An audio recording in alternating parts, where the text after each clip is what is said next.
he's handsome, he's tall, he's wonderful, magnificent. At some point, every one of us has met this person. The 13-year-old who's simply crazed and cannot wait to tell you everything about her latest Hollywood hero. However, the sad part is that I became this person for two very painfully embarrassing moments of my life. Therefore, the purpose of this speech is to entertain you with the story of my most embarrassing moment. It all started in freshman year. During this year, my entire class was enrolled in a speech class called Toastmasters. In Toastmasters, there is an exercise called Table Topics. In Table Topics, your name is called at random, and you stand, and in that moment you are given your topic, and you are instructed to give a 2 to 3 minute impromptu speech. Well, at the end of the course, it was showcase night.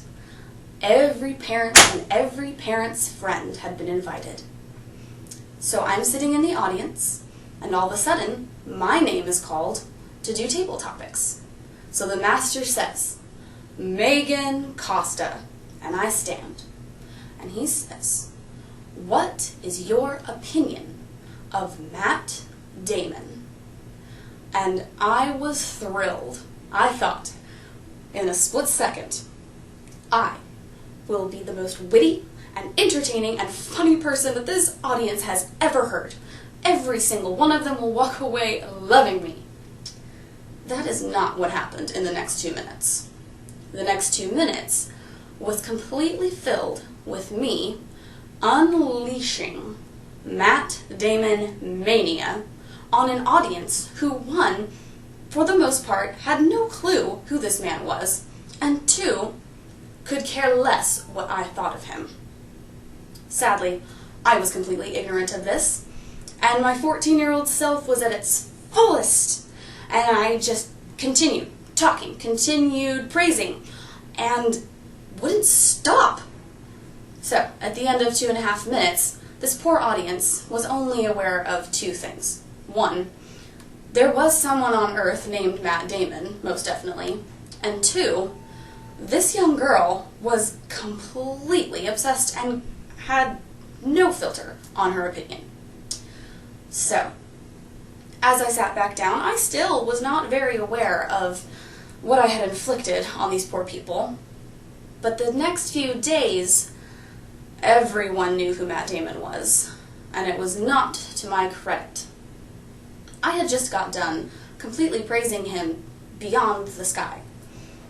And the next few days afterwards, Matt Damon was on the cover of every magazine I could find and at the front of every news page, but not for any of his Hollywood achievements, no.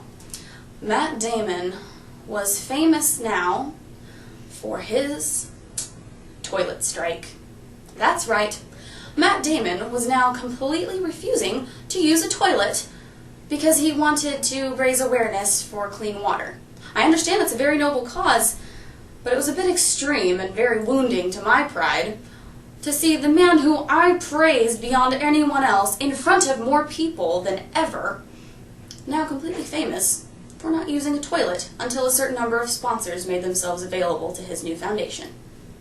So, I would like to leave you, my dear audience, with a piece of advice.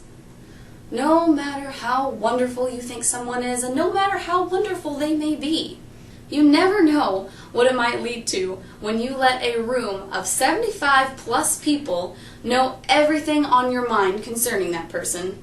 And also, you never know what you are inflicting on an audience who, one, has no idea what your topic is or who they are, and second of all, doesn't care. So, I would like to leave you with a piece of advice that simply is, get to know your audience. And with that, I thank you.